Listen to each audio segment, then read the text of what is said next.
Muy bien, 20 horas en punto en todo el territorio del país. La temperatura es de 27 grados 8 décimas, pero hay una sensación térmica de 29,1. Todavía mucho calor en la ciudad de Buenos Aires. Teníamos previsto hacer el micro Antártida Argentina. Todavía no lo hemos dado de baja, pero tenemos dificultades para comunicarnos con el invitado, así que si no lo podemos hacer, es probable que el micro pase para la semana próxima. Por ahora tenemos al ingeniero Leonardo Castañino, que nos va a hablar de historia argentina, como lo hace habitualmente todos los martes y todos los viernes. Adelante, Leonardo. Bueno, yo había dicho, porque el primero de este mes fue Cerro Corá, habíamos dicho de hablar de Cerro Corá, pero para seguir un poco el hilo, digamos. Cerro Corá, contémosle al que no lo sabe, que es una de las batallas de la guerra del Cerro Corá es la última batalla de la guerra, que fue cuando mataron a Francisco Solano López. Exactamente. Pero para seguir, digamos, la hilación, para que la gente no... la vez pasada yo hablé de Lomas Valentinas, donde quedó prácticamente destruido el ejército paraguayo, y López logra escapar con unos 30 hombres, y se le empieza a reagrupar gente que lo seguía, algún batallón que llegó tarde, que se había demorado y no había llegado a la batalla, y cruzan el arroyo Ipecuá, que yo lo nombré como un episodio como los héroes de Ipecuá, que estaba ahí en mi libro.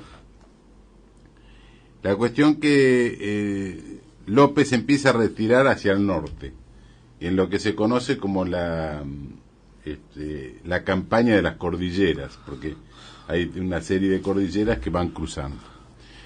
El conde de U, que era el yerno de Pedro II, era el príncipe Gastón María de Orleans, que era yerno de Pedro II, y se lo conocía como el conde de U. Al ver al ver las intenciones de López de retirarse, arma una campaña, digamos, para cortarle el paso, y al mando de Juan Manuel Mena Barreto, y por otro lado el mariscal Osorio. Ahora, ahí ocurre en el interín, digamos, entre Lomas Valentinas y Cerro Corá hubo varias batallas. Yo voy a nombrar dos que fueron de las principales. Correcto. Una es la batalla de Peribebuy, que Peribebuy es un pueblo que incluso lo habían hecho capital, digamos, porque al caer Asunción van cambiando de localidad a capital. Y es un pueblo que está en una especie de llanura con un arroyo que lo cruza, que es el arroyo Peribebuy, y estaba defendida por 1.600 hombres, 1.600 paraguayos. Incluso algunas mujeres, digamos, que estaban dentro como defensoras. Los brasileños, que tenían un ejército en esa zona de 20.000 hombres, se empiezan a tomar posiciones alrededor del pueblo a la noche, sin que lo noten los paraguayos. Incluso eran 20.000 hombres, inclusive con artillería. Entonces, a la mañana del 28 de julio,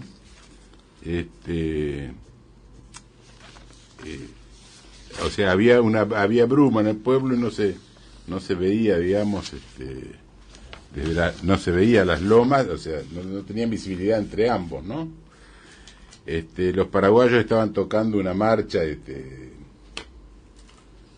para iniciar el día, y cuando se disipa un poco la bruma, empieza un cañoneo impresionante sobre Peribebuy, y atacan el pueblo hasta que lo toman. Dice que quedó el arroyo Peribebuy quedó rojo de sangre de la cantidad de gente que murió.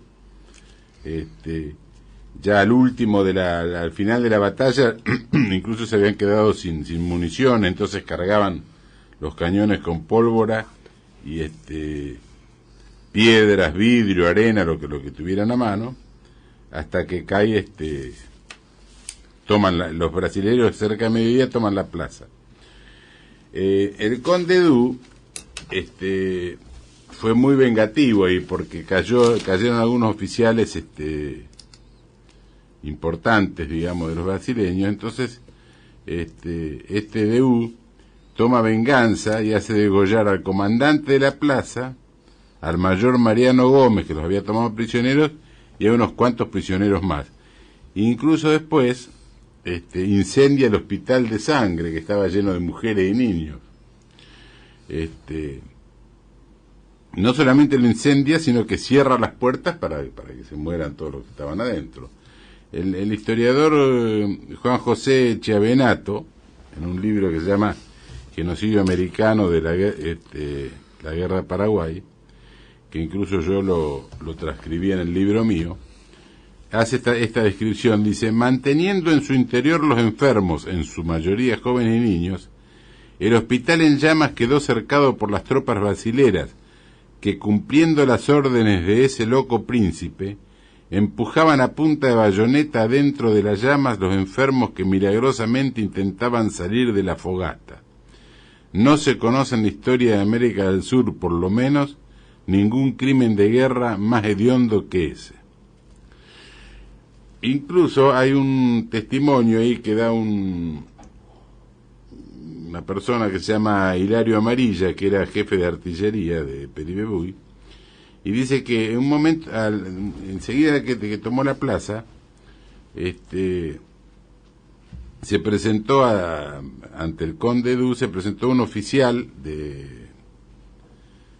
paraguayo, que dice que era una persona alta, rubia, de maneras muy correctas, Sí. y Edu lo empezó a interrogar, a ver cómo había sido la batalla, y como este oficial le contestó bien,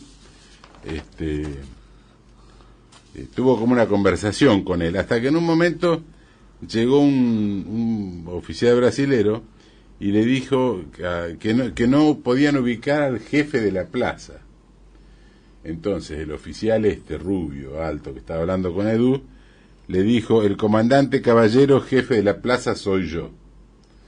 Entonces ahí dice que Edu se dio media vuelta y lo mandó fusilar. Incluso lo fusilaron, o lo mataron, lo asesinaron torturándolo, porque dice que lo estiraron entre dos cañones. Fue una muerte muy...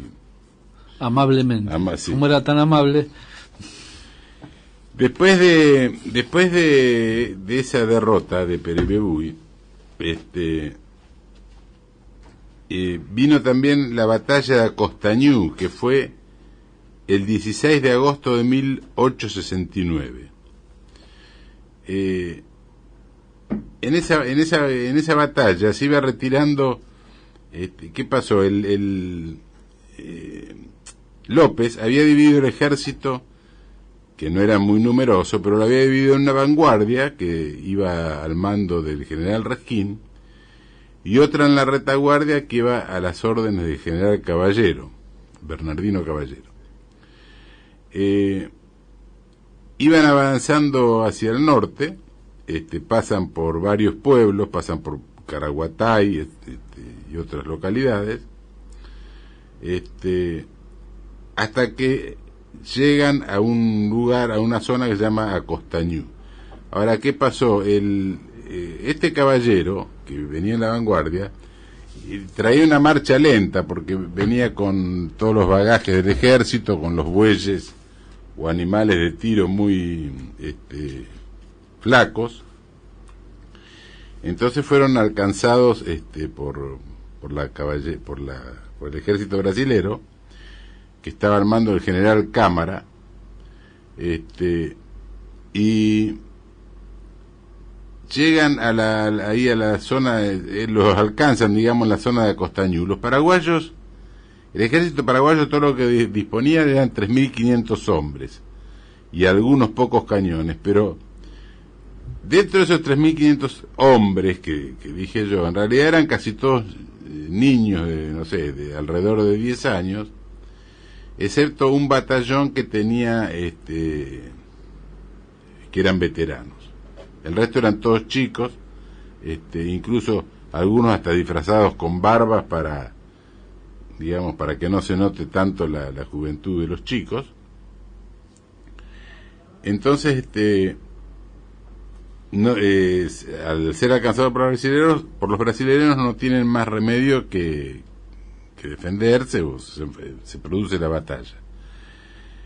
Al mando de los veteranos estaban Moreno y Franco, que a pesar de la desventaja que tenía, porque estaban menos armados y con mucho menos gente, se defendieron hasta último momento. El conde de U incluso manifiesta la inferioridad de los paraguayos cuando dice: nuestros fusiles a lo minué llevaban la muerte hasta a sus reservas, al paso que nuestros soldados más avanzados poco perjuicio sufrían. Porque claro, los brasileños tenían fusiles estriados de más alcance, en cambio los paraguayos tenían fusiles más antiguos de arma lisa, que tenían muy poco alcance. Bueno, ahí en Acostañú hay una serie de refriegas con artillería, con las tropas brasileras que los superaban ampliamente. Los veteranos esos quedan totalmente desaparece, digamos, el batallón ese de veteranos. En todas estas intervenciones no había no había argentinos, digamos. No, en estos dos casos no, por eso eran solo los brasileños, que eran muchísimos más. Claro, estaban divididos los dos ejércitos a pesar de ser aliados, ¿no? Chiavenato lo describe así, dice: porque llegó un momento que al exterminarse, al quedarse sin hombres veteranos, quedaban nada más que los chicos para defenderse contra los brasileños, y además a ese ejército lo seguían las madres de los chicos que iban siguiendo al ejército.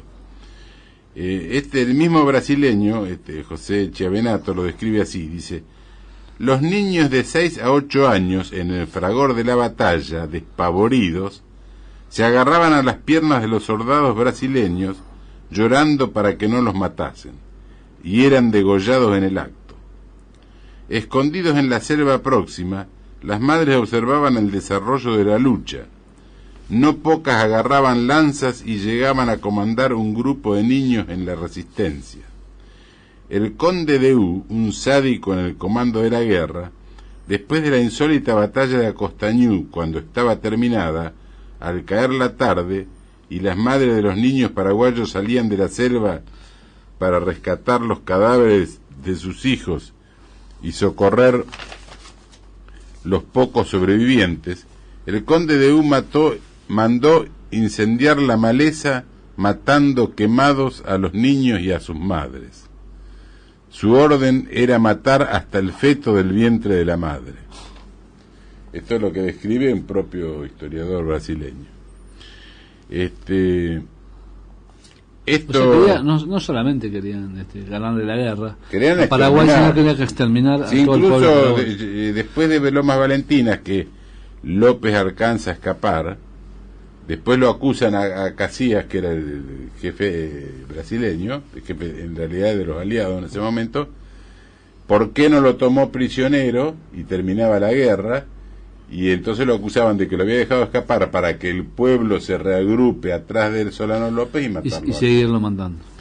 Esta batalla, como yo dije, de Acostañú, que fue el 16 de agosto de 1869, se conmemora el Día del Niño Paraguayo, precisamente por esta batalla. Paciente Daniel Espínola del otro lado. Sí. Que es un niño paraguayo. Un niño paraguayo.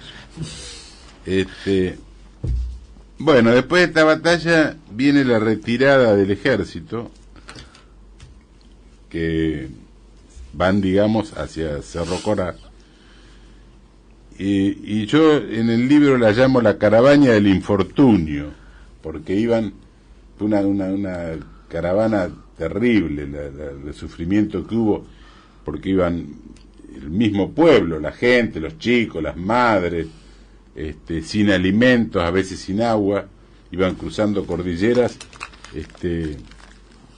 comiendo a veces naranjas amargas de la selva, o algunos animales que alcanzaban a agarrar. Murieron muchísimos de hambre. Algunos dicen que hasta quedaban sentados en el camino hasta que se morían, digamos, de inanición. Oleari, que es un historiador paraguayo, lo describe así. Dice: el mariscal López marchaba solemnemente con la pesada cruz de su infortunio a cuestas, camino de Cerro Corá.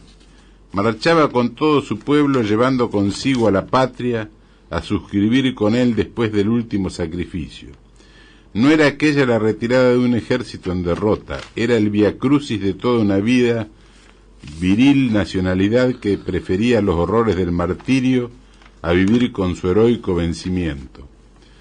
A través de los interminables caminos en medio de los bosques, sobre las altas cordilleras, se veían cruzar la larga caravana avanzando en silencio en pos de aquel hombre portentoso, gigantesca encarnación de nuestra raza. Sigue Oleari y dice: hambrientos, desnudos, lacerados por las inclemencias de la naturaleza, caminaban durante el día arrasados por el sol de fuego, y en las tibias noches a la clara luz de la luna caminaban también sin descanso bajo la serenidad de los cielos. Aquella ruta trágica quedó cubierta de cadáveres y el enemigo, al avanzar sobre nuestras huellas, lo hacían marchando sobre una blanca alfombra de huesos humanos. Millares de mujeres y niños formaban parte de aquella fúnebre procesión, a cuya cabeza caminaba pensativo, misterioso y sombrío el guerrero formidable que un día pusiera en conmoción a medio continente y ante cuyo nombre temblaban de espanto las legiones enemigas. Aquel puñado de famélicos soldados, que apenas podían con el peso de sus desdichas, era todo lo que le restaba a 150.000 leones, cuyas épicas hazañas quedaron escritas en sangre desde el Paraná a la remota Uruguayana y desde Itapirú a los confines de nuestro territorio. Y aquella triste muchedumbre que iba desgranándose en medio de los más atroces sufrimientos era también lo que quedaba de un pueblo feliz, rico y poderoso, condenado a morir después de 5 años de martirio, porque protestara en nombre del derecho ajeno y defendiera los fueros de su propia independencia. Del pasado ya no le quedaba sino la inmensa gloria de la desesperada resistencia y el recuerdo imborrable de los grandes días de triunfo y de esperanza.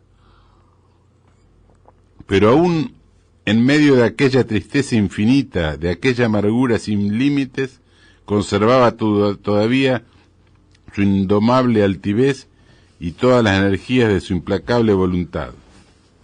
Majestuoso en su infortunio, severo el continente, fuera y decidido en presencia del destino, parecía más que un hombre, un titán arrancado de la epopeya esquiliana. Sus pasos de gigante a través de las sierras aún repercuten en el corazón de la posteridad.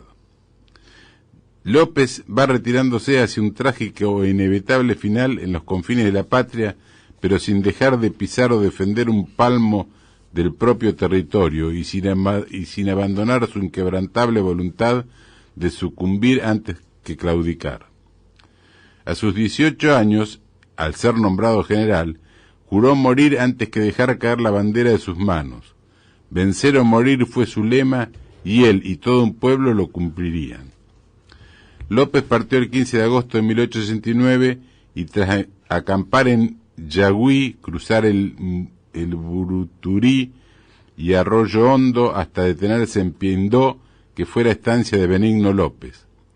Sin detenerse en el pueblo de Unión, pasa de largo en San Estanislao el 15 de agosto del 69, que se declara cuarta capital de Villa del Salto, a San Isidro de Caraguatay. Por eso yo digo que van cambiando a medida que pierden territorio van cambiando la capital, ¿no? El 9 de septiembre acampa en Tapiracuarí, atraviesa el bosque Babiraí y el río Capibaí. O sea, no voy a leer todo porque es simplemente para dar... sí, son referencias a... porque hay un montón de nombres más que si no tenés un mapa no los podés seguir, pero como para, que no fue un paseo de Fue la caravana del infortunio. La caravana, yo la llamé así en el libro. Mira, me llama una oyente, paraguaya, y me dice que está muy triste por haber escuchado todo esto, que lo escuchó desde su niñez. Te manda un abrazo grande. Un bareté, me dice. Sí, a mí la verdad que, bueno, le agradezco y también me pone triste, porque yo la verdad que hay gente que leía el libro mío y decía, no lo puedo leer, se me caen las lágrimas, porque hay partes muy trágicas, ¿no? Realmente. Así que bueno, esto fue lo que yo rescaté, digamos, esta caravana. Y eso es antes de llegar a Cerro Corazzi. Antes de llegar a Cerro Corazzi. Que lo vamos a tratar seguramente. Que lo vamos a tratar el día martes. Sí, y así vamos haciendo la progresión hasta llegar a eso que fue la batalla que fue la culminación, donde sí. Matan a Solano López y matan a Solano López, al hijo Panchito, que era coronel, tenía 15 años, a la madre de... Se llegaba pronto a coronel. Se llegaba pronto a coronel en sí. Época. Y es que si no tenían cómo cubrirlo. Exactamente. Incluso el presidente de Paraguay fue hasta Coyoncurá, porque tenía un presidente. Y a López lo matan mal. Ahí hay un hecho curioso, que si querés te lo corto. Cuando muere López, la frase que se conoce es muero con mi patria. Pero en realidad dicen que la frase completa fue acá murió una civilización y ahora yo muero con mi patria. Pensaron que estaba desvariando López. Pero según dicen, y yo lo leí en un libro que la próxima vez que venga voy a traer la cita del autor y todo, que dice que los vikingos, según él, los vikingos vinieron a América en 1200 y pico, en 1280, 1300, que incluso fundaron la ciudad de, ¿cómo es esta ciudad peruana tan conocida? Machu Picchu. Después, cuando los incas avanzaron, se retiraron y se quedaron en Cerro Corá. Incluso el historiador hace unos trabajos de arqueología y descubre murallas y fuertes, incluso pinturas y signos celtas. O sea, de aquella época. Claro, o sea que dicen que entonces la frase de López, que dice acá murió una civilización, cobra sentido, porque precisamente hubo antes una civilización. Muy bien, Leonardo Castañino lo dice en Tiempo Nacional. A la vuelta vamos a refrescar cómo puede obtener usted los libros de Leonardo Castañino, incluso los audios de este mismo programa. Ahora vamos a escuchar los 20 de pizarra de la Quiniela de Montevideo del día de hoy. Adelante. La danza de la fortuna. Esta es una edición extra de la danza de la fortuna. Aquí están los 20 premios del sorteo nocturno de la Quiniela de Montevideo.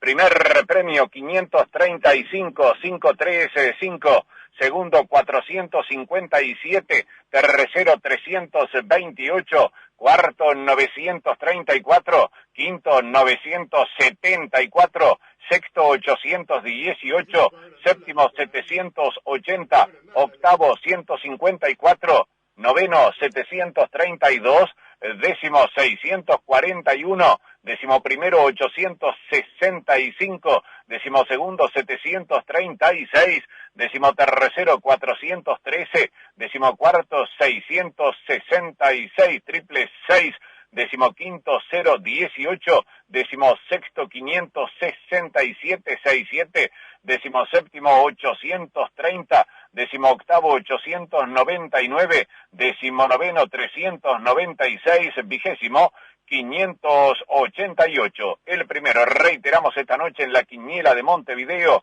535-535. A los amigos de Tiempo Nacional el agradecimiento por permitirnos estar con la quiniela nocturna de Montevideo. Es que a partir del próximo domingo Uruguay y Argentina tendrán el mismo horario, por lo cual no habremos de coincidir con ustedes, amigos. Muchas gracias. La danza de la fortuna.